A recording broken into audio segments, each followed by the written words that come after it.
Good evening, everybody. Jaime Landeros with the Cantina MX podcast. We have a lot of stuff to cover today. The Copa por Mexico officially ended. Cruz Azul is champions, whatever that means. Liga MX will return this weekend. Atlante returns from Cancun to Mexico City. Mexico versus Netherlands. We have a date for a friendly and much, much more.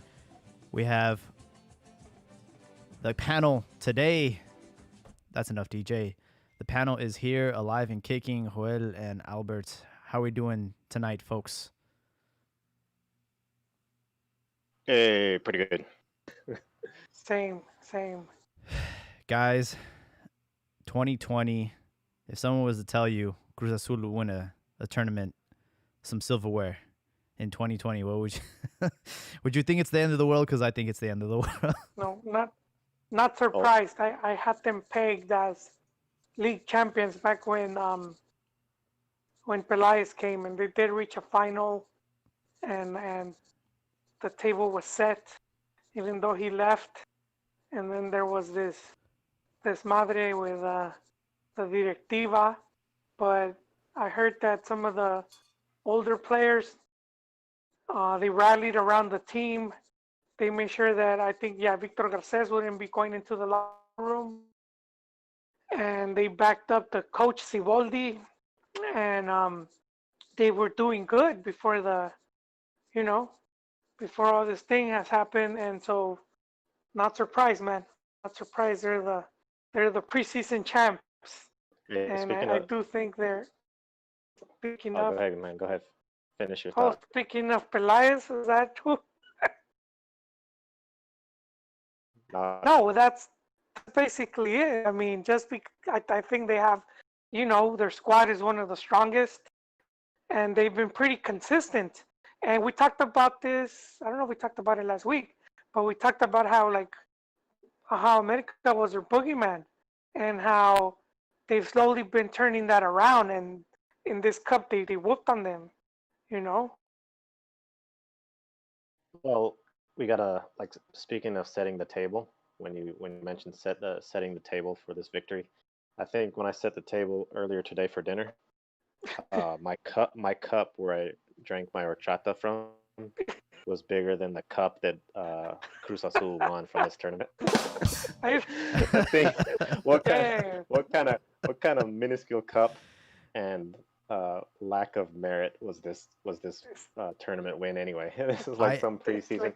I would praise them more for that. They won the Copa MX not too long ago, so that's this thing is sort of ridiculous. I will, and then when you mentioned Siboldi, now I'm not fully on top of all this thing, but there was some beef earlier last week, I guess, between the Cruz Azul Tigres game. Yeah, because Tigres. Siboldi. Okay, so this is like I said, I'm not on top of all the details. You guys can correct me, but everyone is hating on Aquino for complaining and fighting with them with Cruz Azul, especially with Siboldi, because apparently Siboldi was making fun of Tigres and their loss and all this stuff, and the Tigres players were upset and responded back to him. And there's this whole beef, and then at the end, Siboldi was acting all holier than thou, like he was not doing anything wrong. They came at him, and he was just responding. I don't know if that's true or not. It's part of the game to me, getting on people's skin, and I think that's also part of the game. Jaime, I shared the video where you could hear the smack talk, and you see the player telling Siboldi, let's go outside and duke it out. Yeah, that was Pizarro. Pizarro was, he was using the Argentinian phrases, what we know as conchas. That's bread. Was he offering his sister's bread? Why you said la concha tu hermana? No, it was the mother's bread. It was the mother's bread. They're gonna have coffee and But yeah, everyone's hating on Tigres, which I don't think they should be. I think they should look at Siboldi. He played the innocent guy, and he was probably not being a very good winner, not being a fair winner.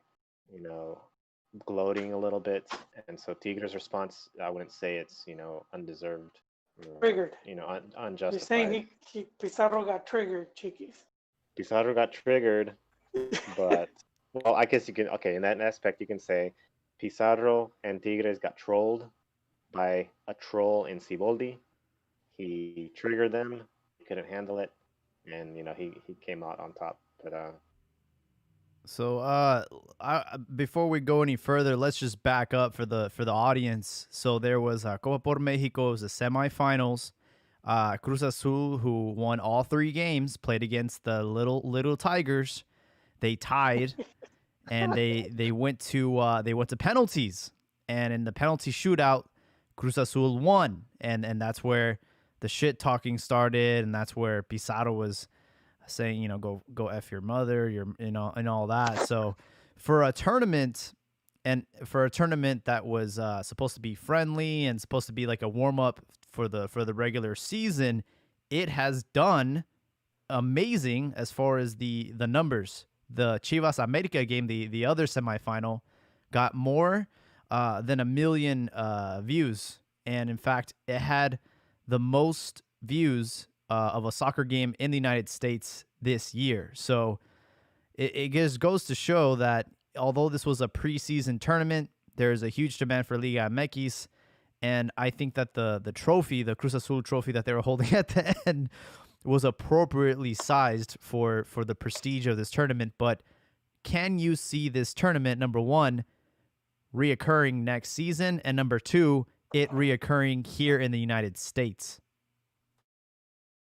Yes, I can, and I like you mentioned, that's what I've heard is one of the plans is to make it a yearly tournament, and then if it does good, twice a year, so summer, winter, preferably as a preseason tournament, and then just as same format, and I could see it doing good, man. I could see it. I could see that fans going, and the teams, man, they got pretty heated. Uh, Oh yeah, yeah. There is no such thing as uh, a friendly. makes sense. I mean, when it comes. anytime you play, even as a friendly, and if you do jabs and stuff like that, things are going to get heated. I don't think when you think of, oh, this happened, even in a small insignificant tournament, like why would it happen? Why are people going to care? That doesn't have anything to do with it. If you're playing in a competition, you're going to compete, and if you have the desire, and if you're a professional, you're going to go out to win, no matter what it is, even if you're playing canicas or something like that. Also being televised, I think that also gets the emotions flowing. Then if you're just playing, One thing, well, since there's no fans, also you can hear every single word that everyone's saying. So if Siboldi's over there mumbling under his breath, then almost you could be like on the other side of the field and hear that stuff. So that's one aspect. Yeah, like I said before, I'm a big fan of not hearing the crowd noise just so I can hear the shit talking, because I hate the fake fan noise. I love hearing these players say whatever's on their mind, and it's things that you don't really have access to normally. But yeah, Cruz Azul won. They beat Chivas in the final. Guadalajara was up 1-0 with a goal from Alexis Vega, and then an auto goal by Iramir tied things up 1-1. And then right before we were going to go into penalties, they added 5 minutes of stoppage time. The 94th minute with like 30 seconds, Tibu or Tiva, he elbowed the Cruz Azul player inside the box. It was a last-minute penalty call, and Cruz Azul put it away. And after the game, both Vergara and Peláez they got from this to the field, and they had they gave the referee some lip. And so much for keeping your distance and wearing a mask. Peláez was not having either one of those things. He was really upset. He really wanted to win this. Yeah, he had some harsh words, man. Yeah, it was, I don't know. I think, all right, cool. Like, Peláez obviously has his players back, but I think he made the mistake of going after the referees when in reality he was just doing his job.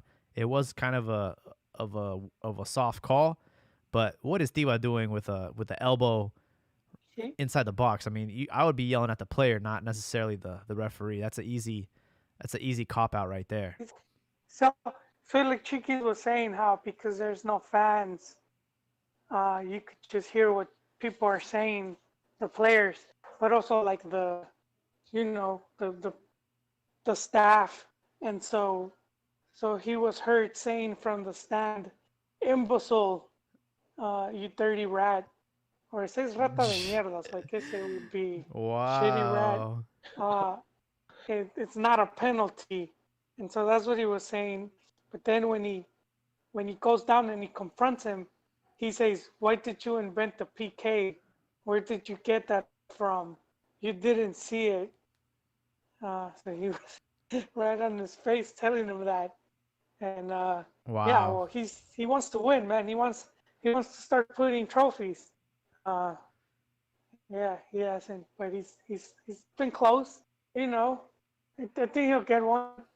Chillax, Pelaez. So He'll, is Peláez and Chivas a little team like Tigres because they're whining about not winning this little cup? Are they I, equipo chico? well, see, that's. I think this is the double-edged sword where we want the teams to be more passionate, but at the same time we belittle our own tournaments. And you can't have it both ways.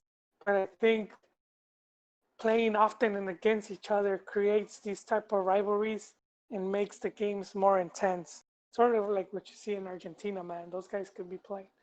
It could be beach soccer, and they're not gonna want to lose. They can be It could be freaking a charity. waiting in line at the DMV and they'll still find a way to fight each other, and it's a different level of intensity. But I will say Yeah, I do agree with you where it's like it is a double-edged sword, because if you flip it around and Chivas win this tournament, everybody in the league will be making fun of them. Like, oh, yeah, you guys think you guys brought in Peláez and all these signatures to bring in silverware, and here you go. Here's like a little cup. And then if they lose, it's like, oh, haha, I can't believe you guys lost this like meaningless cup, because America fans were salty, man. I mean, we creamed them. It yeah, was they it were. was 4-2. Yeah, they got a goal last minute, 4-3, but you could tell that it is their third game in this tournament where they conceded 4 goals. So it is not looking good for America. I don't care if it's preseason. It goes. I don't think this is gonna look good for them going into the regular season. Yeah, yeah, and you know what? Those games are pretty good, like the scoring and all that. So I'm. Oh, you cut out there. Hold. Hello. We lost Joel. We lost Joel. It's probably an America fan came and cut his signal. But the first jornada, Chivas will play León, America will play Pachuca, Monterrey Toluca, Pumas Querétaro, Querétaro, Tijuana Atlas, Cruz Azul Santos, um, and then you have Mazatlan FC versus Puebla, Tigres Necaxa, Juarez, and Atleti San Luis. I had to do a double take because I forgot which teams are left. They keep doing musical chairs with all the teams, so I was like, wait, what? Who's in the league anymore? I forgot. Yeah, and I was gonna mention after I didn't see America Chivas game, but afterwards, didn't Piojo sort of like get in front of the press and give like a little press conference, and he seemed to enjoy, I guess, the spotlight and sort of explain the situation in a calm manner, as opposed to these other guys.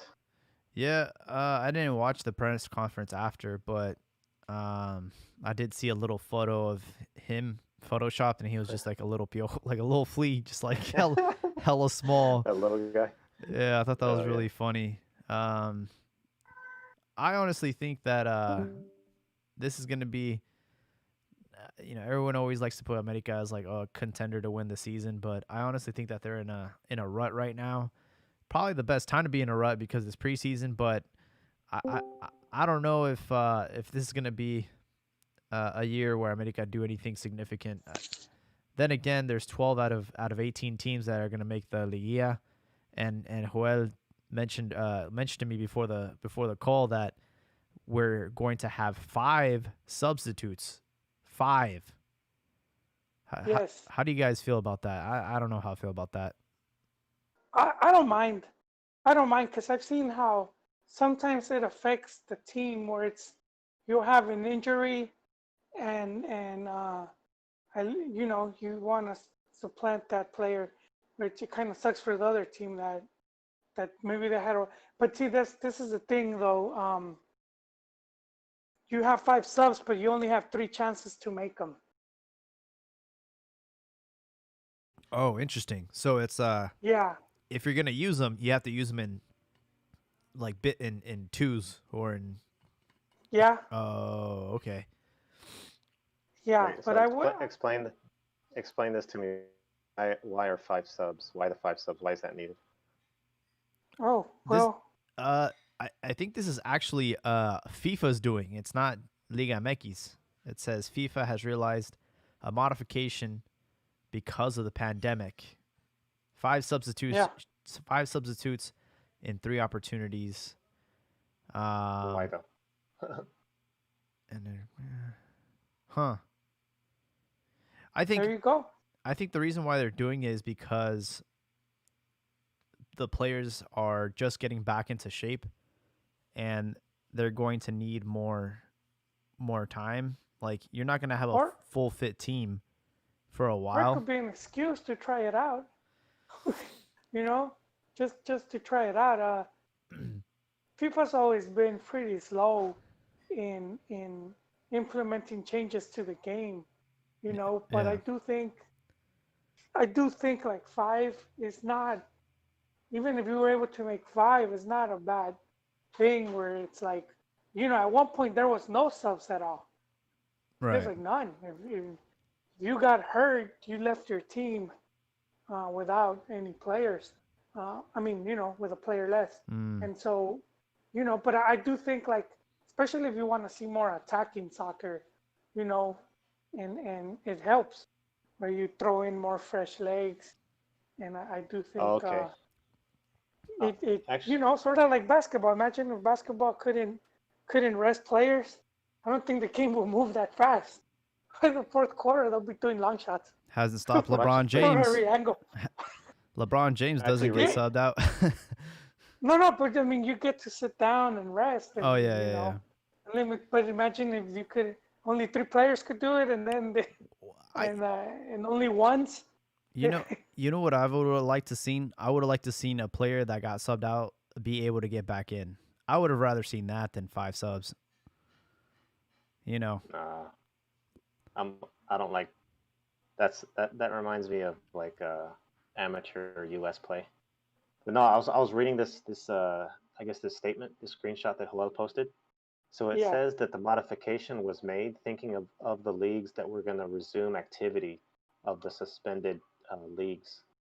So that does make sense as to like what Hello was saying. So say Clausura was still going, they were going to resume Clausura. It was suspended because of COVID, and they were going to resume it. So that's like you're just like all of a sudden dropping right back into high level competition in the league. And if your players, have been out for like 2 or 3 months due to the suspension, the pandemic, then you're gonna be hurt and they're not gonna be in shape. So that makes sense for the 5 subs to be placed in there so that you can have a more competitive game. But it says Mexico decided to conclude the Clausura 2020. So that doesn't really, it doesn't really apply. It doesn't make sense. They had their break and then they went back and they had their concentrations for preseason for Apertura. So the 5, it seems like the 5 subs was more for the suspended tournaments instead of like starting a brand new tournament like Mexico's doing right now.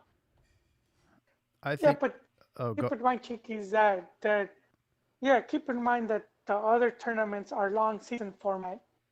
So, and Mexico's tournament is two, two short ones. So technically, it would be the same if they were a long season. Had they Well, I mean, suspended and then it's still sort of the same though, because the short season, even though okay, it finished, it would have finished. Well, they were finished sort of on the set. They were set to finish sort of at the same time, I guess.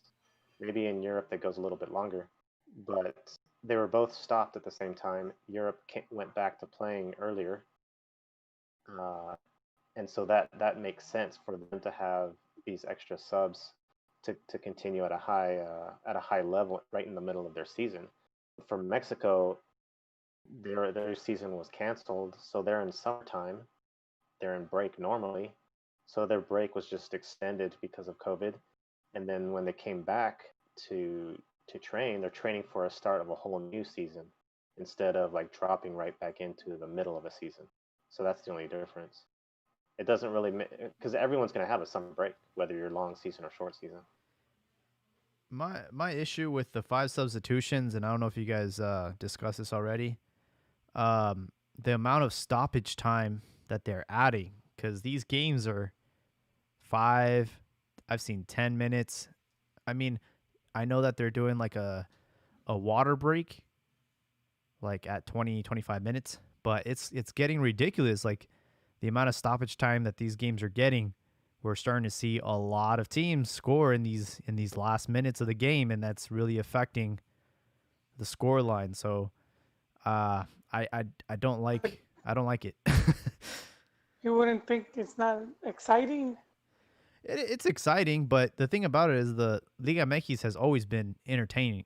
It's always been this way. Like, it's not like the Premier League or like these other leagues where it's more sophisticated and there's more, there's more IQ in the plays and stuff.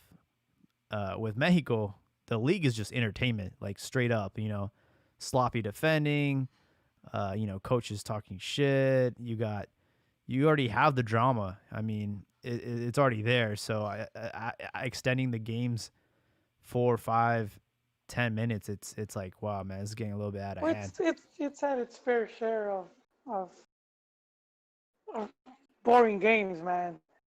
Uh, but I just think because we follow it, it's even some of the lesser games seem more exciting to us. But I see your point on the stoppage time, because I was wondering why 5 in 3, and I think that's to prevent that, since you're going to, it's gonna be the same. It's 3 cambios regardless. So I think I think that's what they did it to avoid all this, you know, using the subs as to kill time. I see. Yeah, that makes sense. Like only allowing 3 opportunities to do 5 subs, or else people are just gonna try and milk the clock. I just hope it's a temporary measure. I would not like to see like 5 subs as a permanent thing. I think 3 is fine. If the game goes to extra time, you get an extra substitution. I think that's fair. Um, but yeah, the league's gonna start up again. I think everyone's really excited.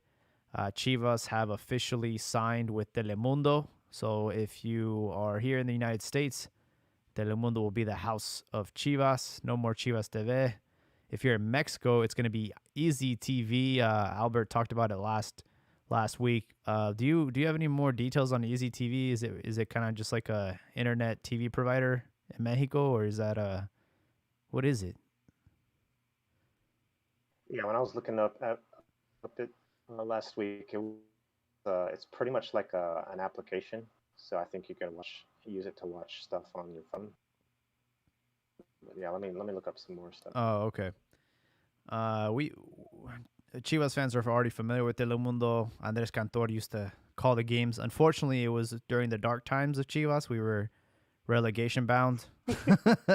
So it was like, he didn't really get to celebrate our highs. But I actually, the only thing about Telemundo, at least here in the Bay Area, they don't have a HD signal. So I'm when I watch these games, I'm gonna be back in like the '90s. Unfortunately, Like with the green screen. it's bad. And the funny thing is, I remember when Andres Cantor used to be on Univision in the '90s, and Chivas used to play on Sundays, Sunday mornings at 10 a.m. So Ah, yes. it's kind of like reliving my childhood because the quality of the picture is gonna be the same from the Oh, '90s, man. bro. But uh, he's a good comment. I like his play-by-play. I agree. I just I really I like his grito. It's his legendary. goal. So, so actually, Easy is a cable channel. Oh, Um, so it is a cable channel. It is an app as well. The problem that people are saying is that I guess you have to pay for it, but it's not covered in many of the cities in Mexico. Like there's a lack of coverage. So The same okay. was with 2DN. So when Chivas had to they renegotiated with Televisa, they were in 2DN, not 2DN. Is it two? Which one is it in Mexico?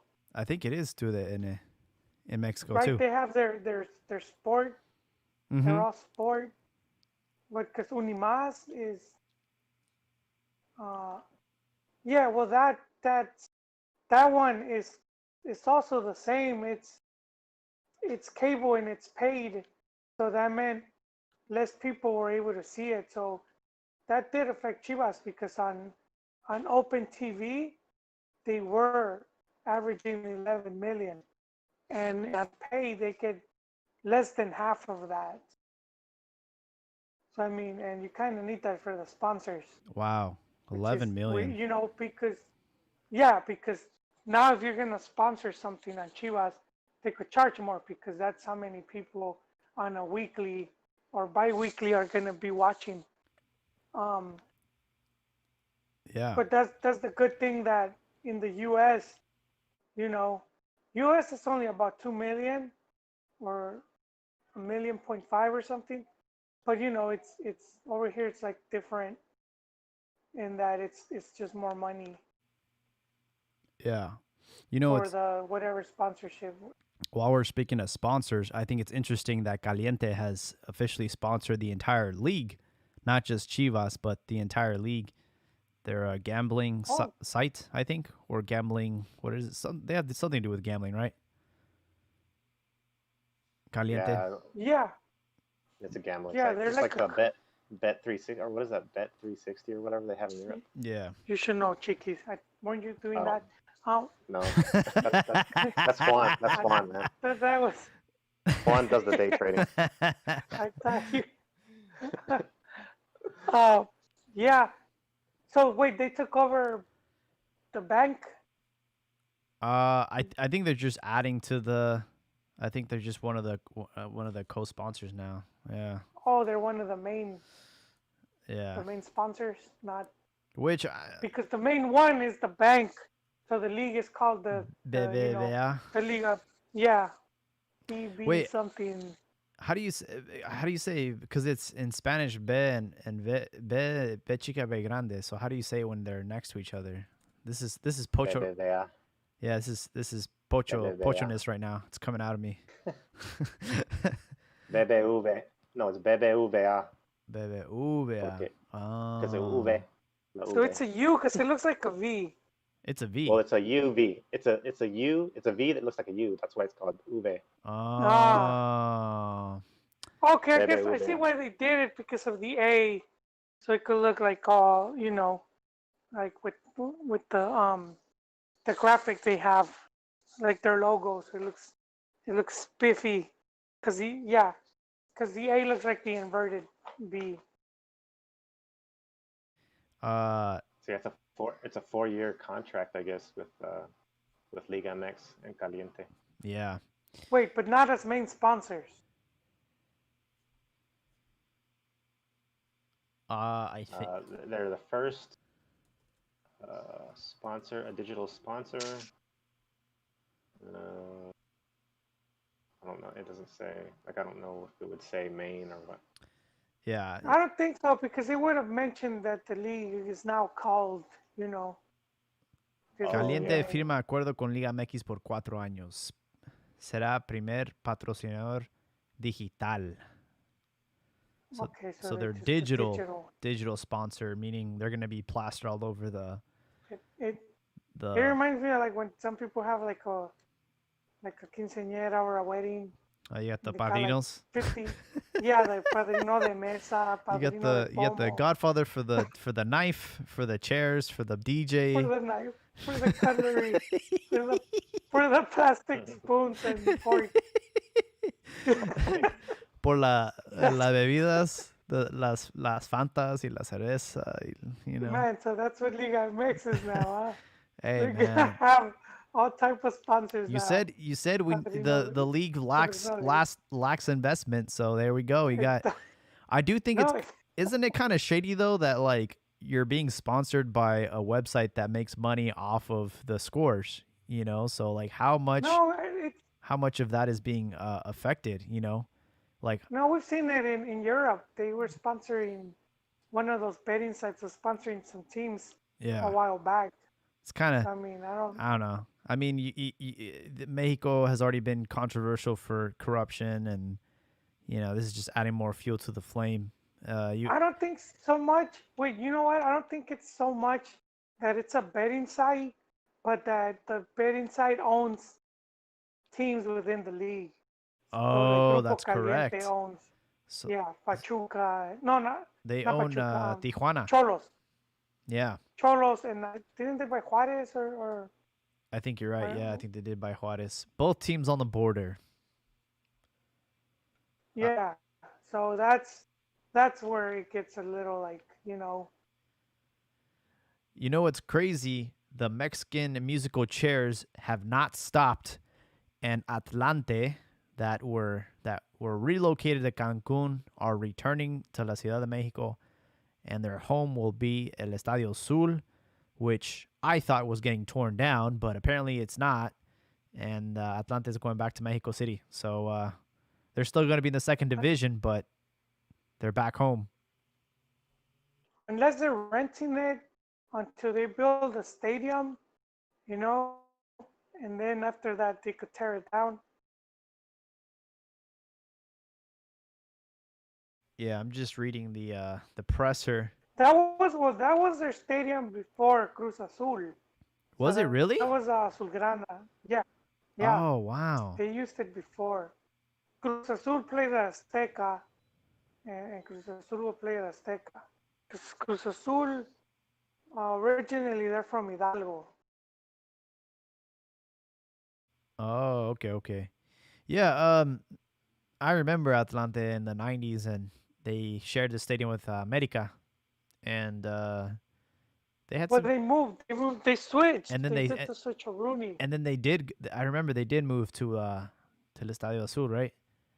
Yeah. But I always thought Azteca was too big of a stadium for like Necaxa and Atlante. I think that affected them. That's just too big of a stadium. I think they needed a smaller stadium where they could have like their home fans and all that. You know, it's ironic because when they went to Cancun, they won a title, and then they just disappeared out of like they won the title, and then boom, second division. Like it was pretty fast, and I'm sure it's really hard to create a fan base out in Cancun. You know, it's just a different lifestyle. I think like beach soccer would probably be more of a thing over there. Um, but you know, I've always thought that they were a big club, and I would like to see their return into the first division. You know, I think that they gotta Yeah, they're one of the older. Yeah, they're one of the older teams. yeah, they're definitely not like a team with no They have a lot of history. Speaking about history, Didn't there? huh? Go ahead. I was gonna say real quick. Didn't the Atlante logo used to appear in the stands in the Azteca? I think they had some, but that's when they had all those teams playing. Like there was the America one, the Atlante So, one, and then so okay.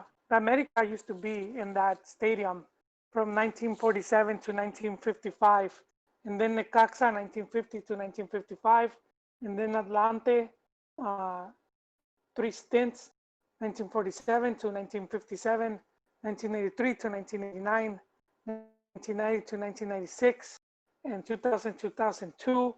It hosted Club Marte, it's a team that's long disappeared, Universidad, and Cruz Azul.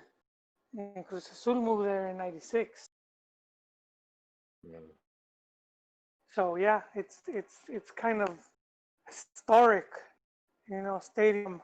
I'm not too familiar with DF, so I don't know uh, if John was here or Ron, they could tell us. But I always felt like DF is pretty huge, and there's probably areas where they could, put a stadium and try to like be like the team for that area. Sort of like what you see in London and like Buenos Aires, where you have teams in different districts, and then the fans rally behind those teams because they're the home team, they're in the neighborhood.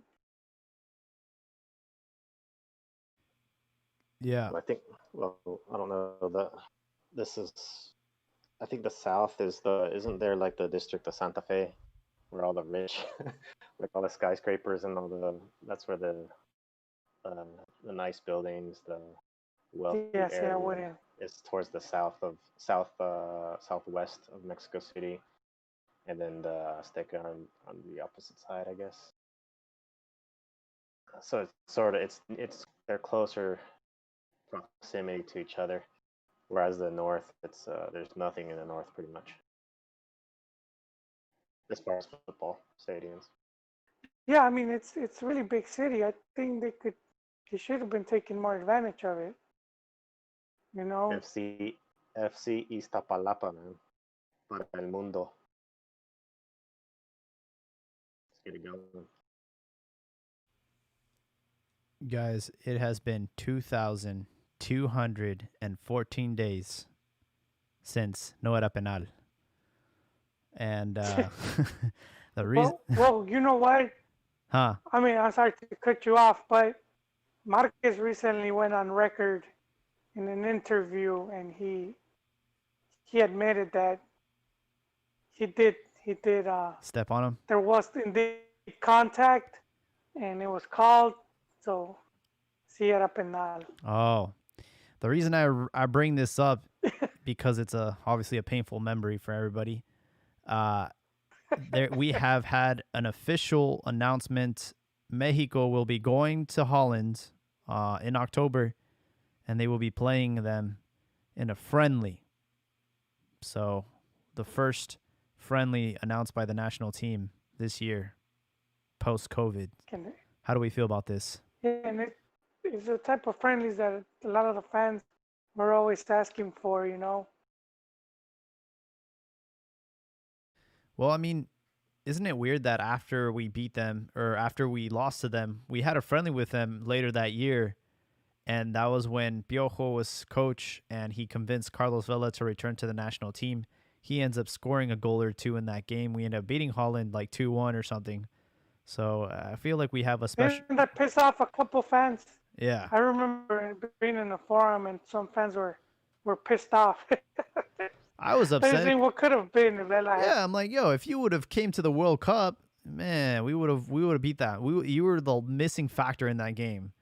But I don't want to get into that.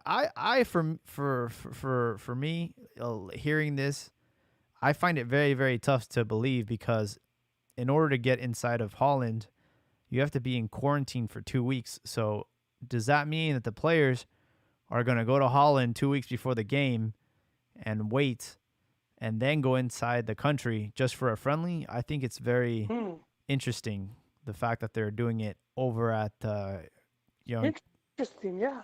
Yeah. I don't know if unless it's like they're kind of streamline them, like from the airport, they're gonna be quarantined. So you're at the airport, they pick them up, take them to some hotel, and then to the stadium. They're not gonna be sightseeing. They're not gonna be visiting, hot spots. They're not going to be having parties with the escorts. If they're keeping them on a tight leash.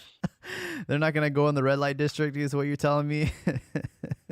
Yeah, they. Well, the Mexican team, man. They like to party a bit too much sometimes. I don't know if like they're gonna make an exception for them because they're professional athletes and they're obviously under different regiment versus like a normal person that's just trying to travel. But we were talking about this earlier. Like, okay, well, usually when you announce friendlies, usually it's a package. There's 2 games that you announce, so we only have 1. So I don't know if maybe they're gonna play them twice, or maybe they're still working on a second opponent. But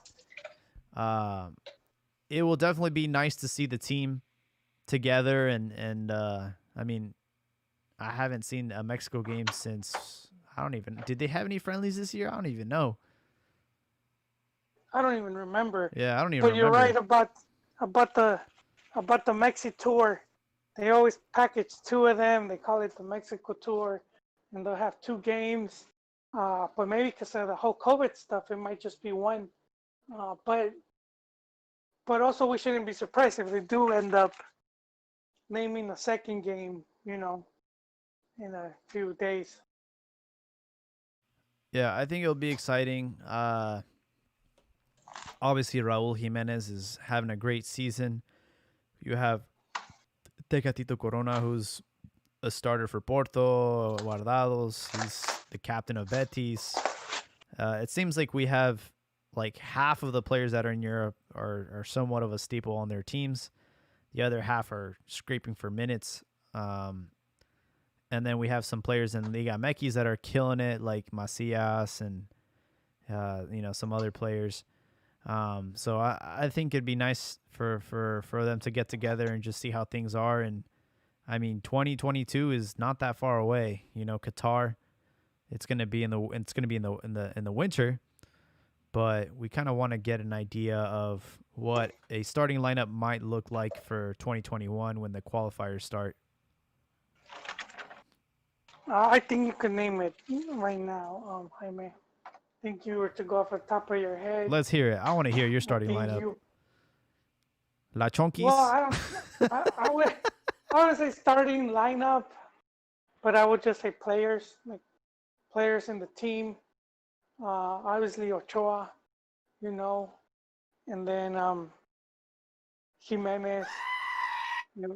Ochoa is having a bad time right now, man. I would. Yeah, but you have players that are like they might not look good with club, but at the national team, what they're capable of, and they've proven themselves time and time again. So and it's 3 keepers. So, but I think of the ones that are right now, he's a veteran guy right there, like the team leader. So I don't think they would exclude him unless some other dude was on fire. That's just so on point that it becomes there's no discussion. In boxing they call it ring rust, but I don't know what they call it in soccer. But Ochoa has not looked sharp at all. He needs some WD-40. He needs something, man, because it's a Swiss cheese right now, man, full of holes. Yeah, maybe he gave up with this whole club stuff, man. Maybe he got fed up, He had his heart set in Europe and no le fue bien. He ended up just. Let me defend him a little. Yeah. I saw the highlights. I saw the baile. What was they put the Selena music on it. The uno, the cuatro. Oh yeah. But I'm gonna say, like, I just saw the highlights real quick. I didn't see the game. Correct me if I'm wrong, but them were some good shots, were they not? He was just pretty much beaten. It wasn't like he made grave mistakes or they seemed to be some good shots. They weren't easy to stop. Yeah, no, don't get me wrong. The first goal that Macias scored, like 20 seconds into the game. Literally, right off kickoff, it hit off the Yeah. post. I mean, there's no way he's gonna get that. The second goal with Alexis, it was a wall pass. It was all right. Not much he could do there. The goal from Brizuela, no goalie can do that. And it's just, but I'm not necessarily talking about the Chivas America game, but just in overall in this tournament. Again, he ate over 12 goals in 3 games, that's a lot. Yeah, so Ouch. I would look at his defense, like what is going on in the defense to allow these opportunities. But yeah, we'll see. It's interesting that you brought that up about America in this season. That'll be something to watch. Yeah, for sure. So, Joel said you have an idea of who's gonna be on the Mexican national team. I would like to have Jurado get a shot. I think he's the prospect. I think he's a good goalie he was a great goalie for Veracruz. Now he's at Cruz Azul, and Chuy Corona's not getting. He was subbing. Wasn't he just playing the cup?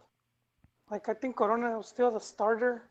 I don't know if he's still the starter. Maybe in this tournament they're giving him more minutes, but he's one of those goalies that you just want to at least see what he's got.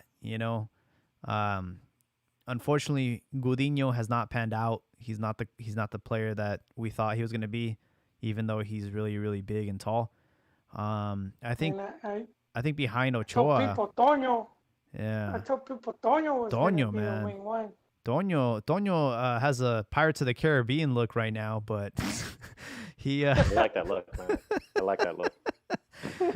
He looks like he's about to hang out with Johnny Depp in, Pirates of the Caribbean. But no, he's been solid, man. He's been a great goalie for Chivas, and I think he's the number 2 goalie right now behind Ochoa. Jurado's 22. I don't know. I think he should qualify for the Olympics. He got suspended, but they still rehost them, and I think I would like to see him start there. Yeah, I think at this rate, Ochoa, if he doesn't, break a leg or something, I think he'll probably still make it to the Qatar World Cup, even at his age. But you just want to have someone in the, someone that they're ready to put in there, to take over the reins, because the goalkeeping position has never been a position that I've ever worried about in the past. Mexico has always produced really great goalkeepers, but right now it's like I really can't think of anyone that's ready to take the throne over, man. There's not been someone that's really stuck out and said, "Yep." But Ochoa's performances. I mean, I think when it comes to selección, I don't think. I think there's little doubt that he could do his job. No, I mean, like I don't see anyone coming to take the throne, anytime soon, and that hasn't been the case. It was Conejo, it was Campos, and then for a little time it was Conejo, but then it was Waldo, and then you kind of always knew who the next goalkeeper was going to be. Ochoa never got a fair shake, unfortunately. He didn't become the starter until like the Brazil World Cup. It should have been 2010. But like usually you have a goalkeeper for like a decade, Usually like you don't have to worry about that position. But right now, we don't really know. There's no one really stepping up to the spot. So we'll see what happens. Yeah. Well, I mean, how old is Cota? Because he's pretty good. Yeah, I think he was. I think his best moments were he's at Guadalajara. He's 33. Yeah. So, yeah, he won't. I think we're covered for this cycle. For next is when we should worry. But I think going into this 2022 World Cup, I think I think we should be worried about that. And then who knows, after then, I think some of these guys like the Jurados and the Toños and some of these guys will be much older and more experienced. Yeah, I'm gonna play a clip that you sent me. Some high praise for Raul Jimenez. You guys won't be able to hear it, but I'm gonna play it right now for the listeners, real quick. Just give me a second. Is he a Champions League player? Yes or no? If the answer to that question is yes, then he has to think bigger and better right now. I don't doubt the Wolves are going in the right direction. I don't disagree with anything you say. They don't have to sell him. They don't have to sell him. He doesn't have to go anywhere. No, they don't have to sell him. No, but we're talking about the individual. Mm-hmm. He is a wonderful footballer. Honestly, he is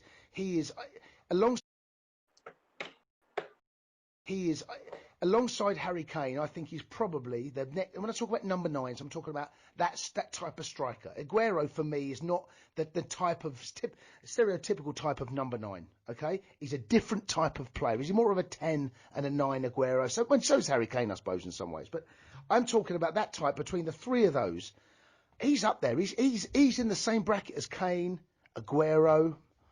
I think that's probably it in the Premier League, unless you want to, come up with someone else. He is that good.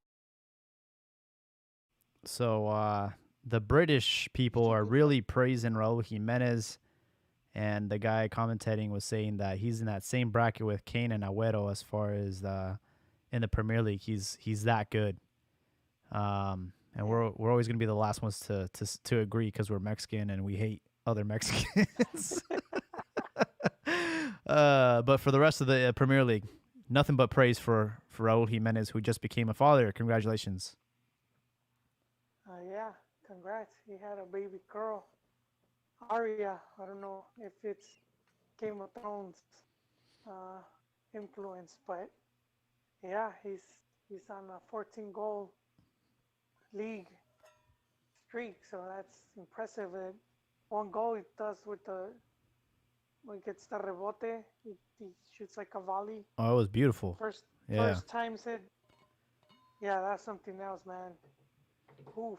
But yeah, let's hope he maintains that form up until the World Cup. Yeah, I agree. I think that very, very, very quickly, Javier is going to be put to the side, and it's going to be between Raul Jimenez and JJ Macias, I think. Well, yeah, and you know what?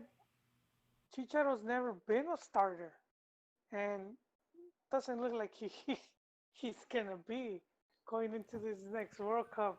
It's very unlikely that he will be the starter. I think in 2018 he was the starter, but in 2010 he was coming in for Franco, and then in 2014 he lost the to Uribe. So yeah, you're right. For the national team, at least in the World Cup, he hasn't really been the starter. And Raul, like they mentioned in the video, he's just a different kind of breed, man. He's not a traditional 9. He can also be a 10. He can be the target man. He can hold the ball. He can assist.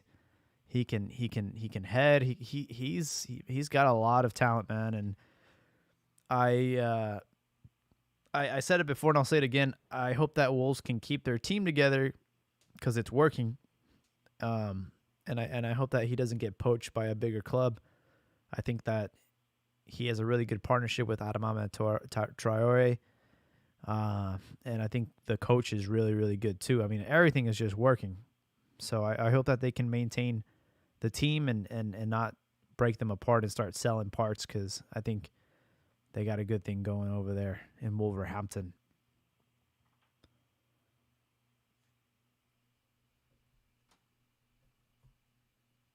Trying to think what else happened during the week.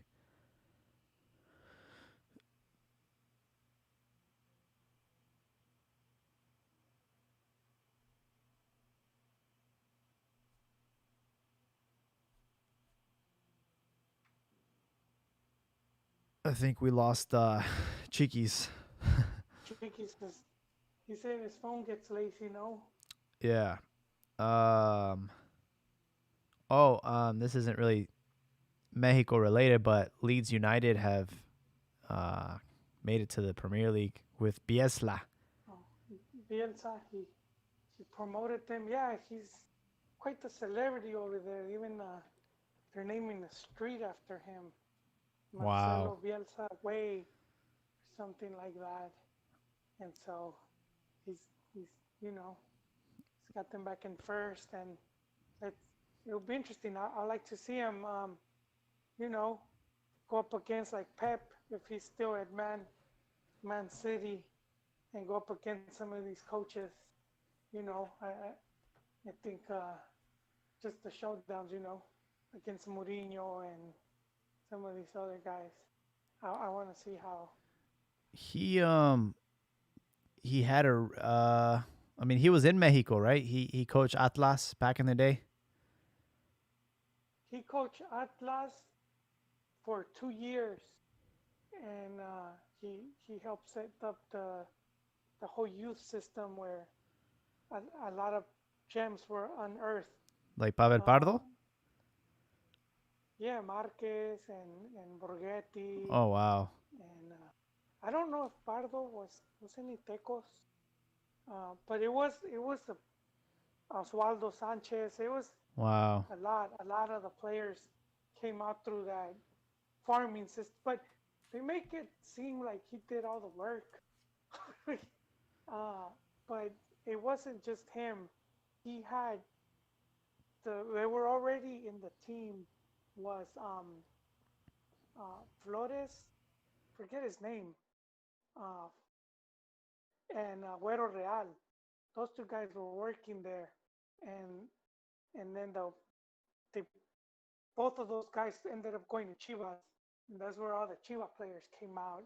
It was interesting because the ones that were there with Bielsa, the players that came out, they were like the core of the '06 team, and then when these guys went to Chivas, all those players that came out like Massa and Salcido and Chicharo and all those dudes ended up being like a big chunk of the The national team. the Güero And Real, then the Efrain yeah, Flores.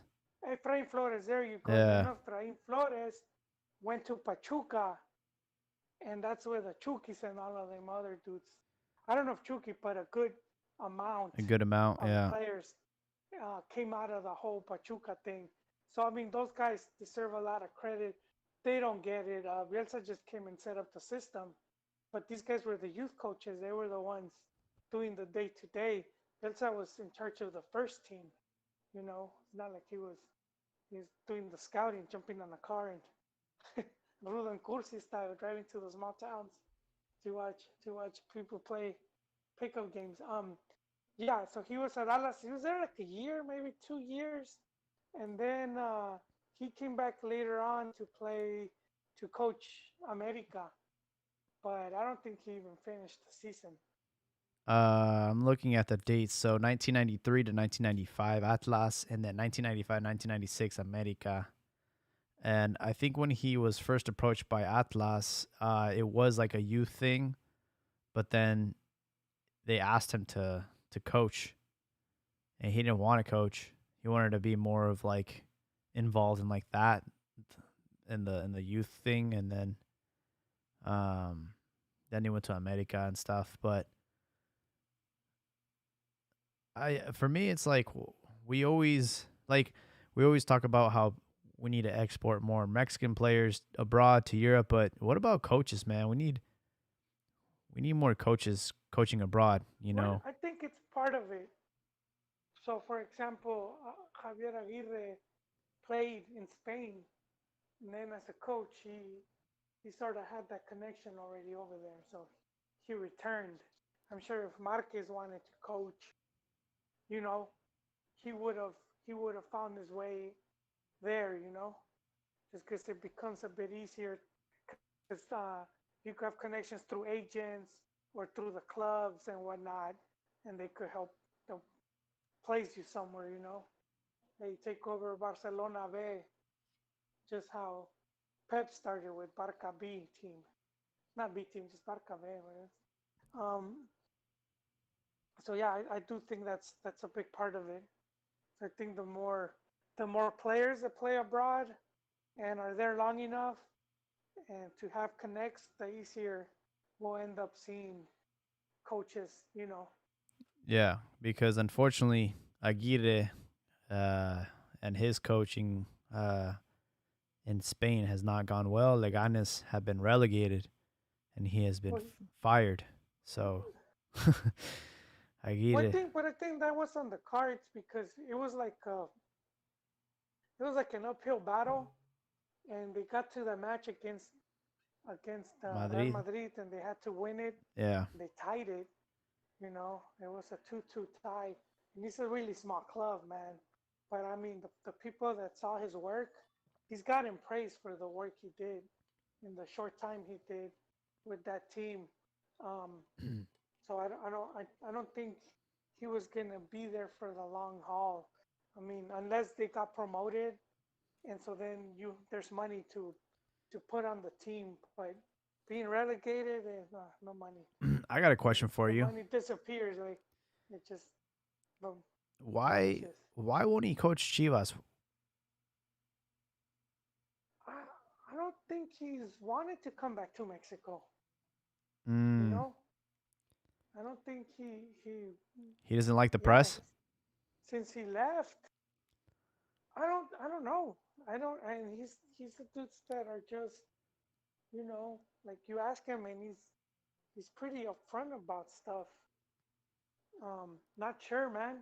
It's Not sure what it is, but I mean he's been in where was he? Japan, uh and he was he with has Egypt, he's and coached then he Atlante. He won titles with Pachuca. He coached Mexico. Then he went to Osasuna, Atleti, yeah. Mexico again, Zaragoza, Español, Japan. Then he went to Al Wanda, Egypt, and then Leganes. So he's got some big names on that uh, resume, man. Yeah, I don't know. I don't know. But I don't know why he's he. also being caught up with a lot of sketchy stuff, to say the least. I think he'll. The fact that he got to coach again in Spain, so I think because he was being accused of the match fixing, Mm-hmm. and so he had to go to court, and it cost him his job in I think in Japan or something. Yeah, he was coaching Um, Japan when he got hit up yeah, about the match fixing with Levante. yeah, Yeah, Zaragoza. and Mm-hmm. yeah, but I think it was like they went to trial and they didn't find him guilty of anything. So, and big reason he was coaching first division again. So I don't know. I don't know if anyone has approached him or he just doesn't want to be, because Liga MX you have to be tied to promoters. I think he doesn't like dealing with none of that. Not, you know, Yeah, you could be right like with yeah, that. and then even when it comes to building a team, it's hard to be able to build a team like you know sort of like how Pelaez was booted from Cruz Azul because he wasn't working with certain promoters that Cruz Azul always works with, and he was getting players from his own channels. It is what happened with Chivas too when they brought in they had Palencia and then they had Rafa Puente Jr. and then they had I think La Volpe. I think the three of them were at the same time. La Volpe as coach, and then the other two dudes as like GM and sporting and whatever names they add up. And so they were beefing it over players because everyone was represented by a different promoter. Wow. Yeah, so it was like, you know, so I think that's always been a big thing there. Like, I because like like. he doesn't have beef with Vergara anymore because he died. So But did he? I never knew he had beef with Vergara. I think that Vergara was one of the owners that wanted him out of the national team. I could be No, wrong but though. no, you're confusing. Oh, You're confusing it with Rey Midas. That's Bucetich. So Was that it? is the one that put. Huh. Yeah, and also Hugo Sanchez, I believe. And so, yeah, so Oh. Bucetich, I said it, because Bucetich, if you could read interviews, and he talks about why he wouldn't work with him. And they tried to get him when they brought in Ordiales, Jaime Ordiales, Mm. who had been working closely with Buse, and then they brought him as GM, and then they just booted him like a few months later. Um, but no, Aguirre, when Aguirre first took over the national team, he landed Osasuna right during the group stage. He had already signed with Osasuna or agreed. Uh, so, and then the second time around, he just agreed to take over the team, but he's like, I'm bouncing right after the Yeah. World Cup. It was I'm not out. a. I'm not here for the long haul. I'm here So yeah, for a good time, not a long time. yeah, no, and I think that's what he enjoys. That he's hasn't had to like, you know, Yeah, he he hasn't. has like more freedom to move around and all that. He likes to Doesn't move get caught up around. in all Yeah. Since the. Yeah, doesn't get caught up.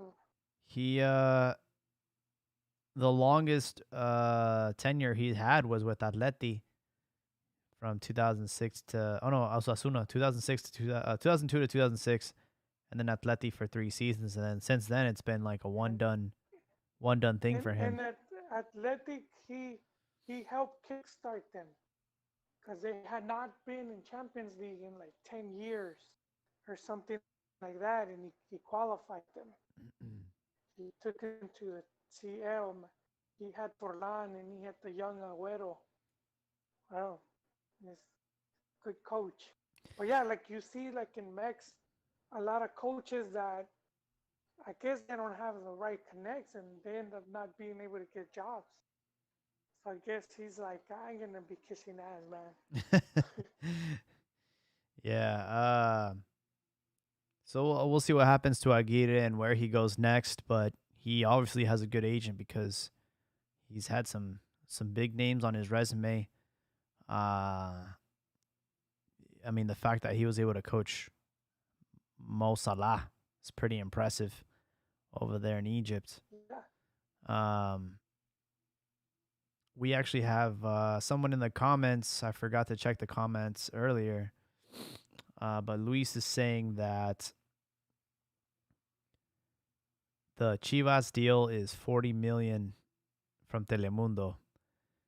It sounds low. Which that is, I mean, for Chivas to hold out that long for that kind of money, I think that's a little bit disappointing. Wait, 40 million per year or 40 I think it's per million? year.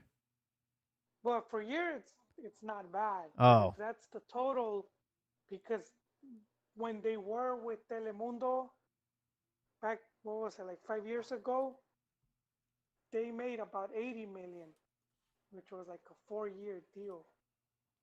So it was about 20 million, um, you know, yeah, because 20 million they don't. I each don't. year for 4 years. And so they were expecting to get anywhere between 100 to 120, you know, but all these things happened that ended up affecting Chivas. One of them was the whole Disney Fox merger. Oh, And since, yeah, so basically Disney ended up owning the majority of Fox, except for Fox Sports, since they already have ESPN. So that left Fox Sports, but now they didn't have money. You know, they weren't tied up with their other, because they took over like the whole movie division and all this other stuff, and they just left like the Fox News and the Fox Sports, and I guess that there wasn't money there to invest, you know, or make big investments. And then Telemundo was tied up with NBC Universal, and I think they put all their money in EPL, yeah. you know, And and so then didn't they get the and rights to the then World Cup? yeah, so Yeah. they pumped in a lot of money into that. So there's like, well, we don't have money right now, and so then that left Univision, and they knew, all right, they knew these dudes don't have money, and then they started hardballing Chivas, you know, and then so then that's when all that stuff happened. But I guess the money cleared up for them to get Chivas, but yeah, 40 would be a little bit, but I mean, I wouldn't be surprised, but that would be, They you know, I don't, nah, that would be too little. they didn't That'd be like disclose almost 10 million a year. they didn't disclose the length though. They didn't disclose the length. It just said multi. And another thing that I keep seeing, because they are the same network as NBC, NBC's trying to start their own streaming service called Peacock, and I believe, if I'm not mistaken, it's going to be free. You're not going to pay for Peacock. So I don't know if that's going to. They were helping the Chivas TV, right? Huh? I think they were helping the Chivas TV with the streaming. It was somebody else. It was another company that was helping them. Although, I mean, you could be right. I don't know. I have no idea.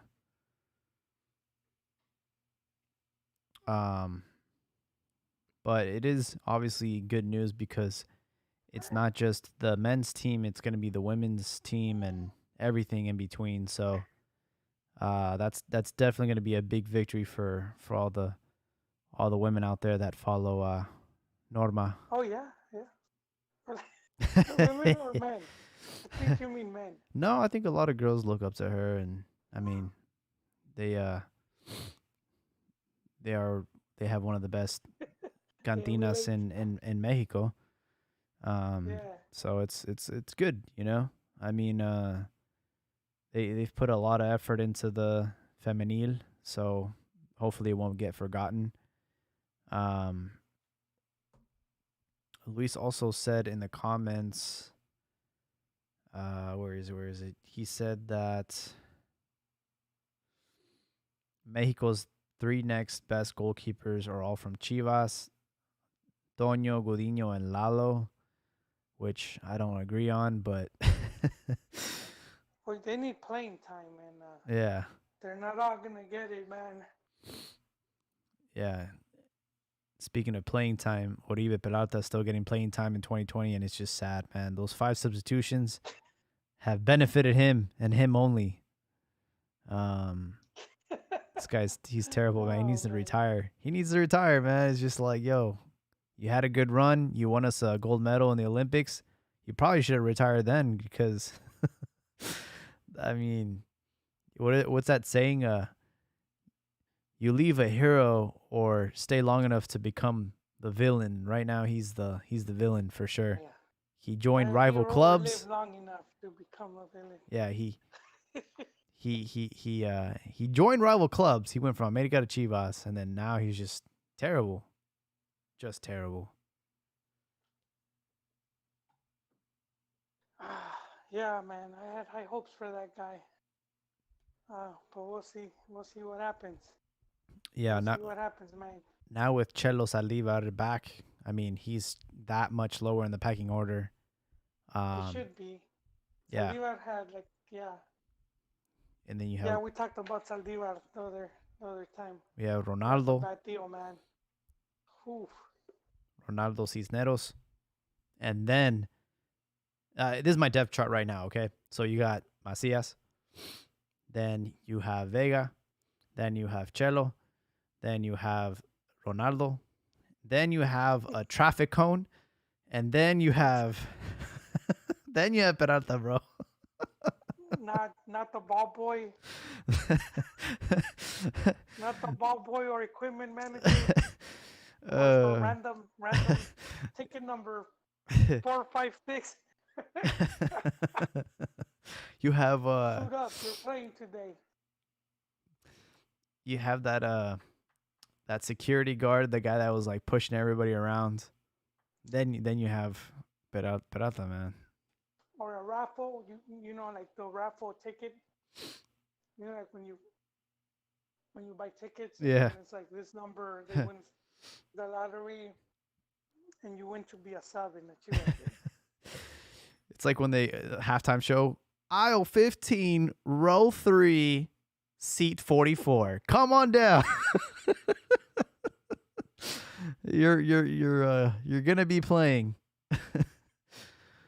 Oh man. Start warming up in the stands. It's gonna be interesting tournament. We have a date. I think Atleti San Luis is gonna kick it off against Juarez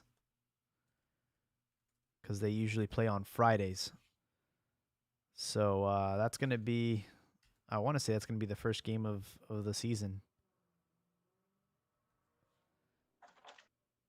And do you have the list? I'm actually gonna check right now because for some reason the official website of Liga MX is kind of an eyesore. So it's kind of hard for me to.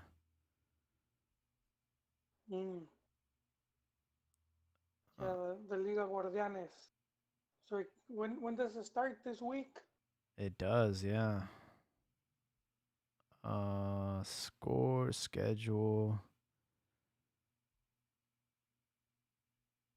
Oh yeah, we didn't talk about this. Fernando Tena has COVID, and he seems. We haven't. He seems fine though. He seems fine. He gave a presser and he said, "Yeah, I'm good.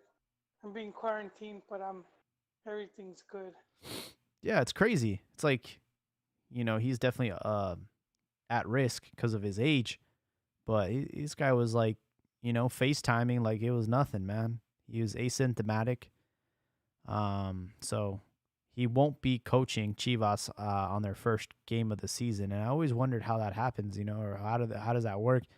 Is he gonna have a walkie-talkie, or is he just gonna be watching the game like a fan? Like, how involved is he? No. Because it's Coyote, he's the assistant coach, so I don't know. I'm looking at if he's got like Jornada uno, one AirPod in. Guardianes. They're really. I think Chivas León is the best game. The rest are like Yeah. So San Luis Juarez, nah. 20 Necaxa Tigres, no, I don't really care for that. Mazatlan Puebla, could be watching bum fights. What's that? No. He said bum fights. Cruz Azul Santos, maybe that one could probably be exciting. I'm just thinking like going down the Tenderloin in San Francisco and just throwing a nickel at some bums and like, hey, beat the shit out of each other. Here you go. Here's a nickel. No, but a few years back there was. You remember? I don't know if they were selling the videos. They'll get bums to fight like street fights. Yeah. I remember that because they were banned.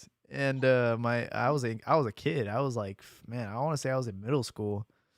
And my cousin's like, hey, bro, I got it. I got the bum fights. I'm like, what the hell is bum fights? We put the burnt DVD disc in, and I'm just like, what am I watching, man? That's crazy. Yeah. You could hepatitis and shit. But my favorite part of the whole thing is the guy that like the guy that created it. He goes on the Dr. Phil show, and he's wearing the same costume as Dr. Phil. It's the funniest thing ever. I'll have to send it to you, bro. It's the funniest thing ever, dude. I'm gonna have to see it. I think Cruz Azul Santos that could be exciting. Cholos Atlas. Yeah. Pumas Querétaro. Monterrey Toluca. That's another one that could be pretty good. And then Pachuca America. All right, they got some decent games. Yeah, I mean, this is the first game of the season. You don't want to give away a Chivas America game in the first game of the season. Yeah. But I lied. So it kicks off on July 23rd, which is actually a Thursday at 7 p.m. Shit. So 2 days. Yeah, that'll be exciting. Obviously no fans, so that's a little bit unfortunate. But I wanted to kind of like rank the teams, but I think that's too much work. We did talk about it on the last podcast, like some of our predictions of contenders. I'm gonna stick with Cruz Azul and Chivas. I think that they are the strongest teams going into the regular season. Obviously, it's gonna be a long season. Obviously, there's gonna be a lot more factors to consider because 12 out of the 18 teams will have an opportunity to qualify for the playoffs, and so you could have a straggler. Let's say like America, for example, has a bad tournament, but somehow get that 12th position.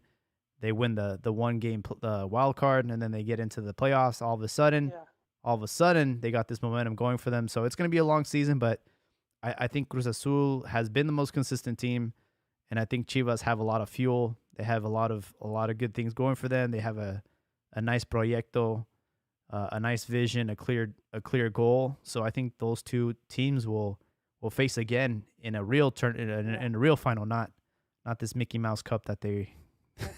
That was just preview then. That was just a little preview. Just a highlight. Yeah. No, I agree with you. I still think Tigres and Tigres Monterrey, obviously they have deep squads, good coaches. I think they should be in the fight. And then interesting what's going to happen with Cholos under Buse. And then America, I think they can't be discounted.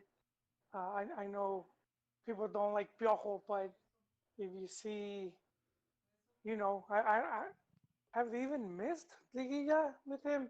It's really rare, But he's always has a team fighting, and despite this bad tournament, I think they're gonna be in there, man. They're still gonna be dangerous. Okay, fair enough.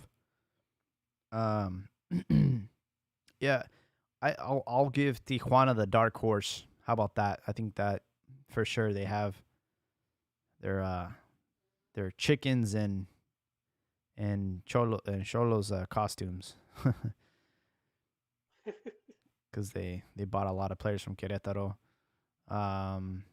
We'll see how Santos hold up. I think they were up there with Cruz Azul in points, but that was a long time ago. So we'll see if they can get their form back.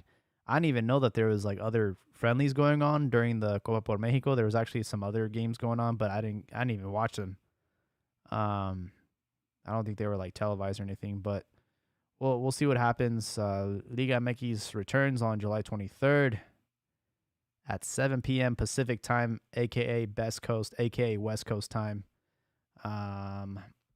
We're about an hour and 23 minutes in. I think we're gonna cut it short tonight. Is there any other thoughts you had, Joel? Anything you want to shout out or? Nah, that's pretty much it, man. Just excited to the season to start and Chivas to be in Telemundo. So that's that's good. That's all the football I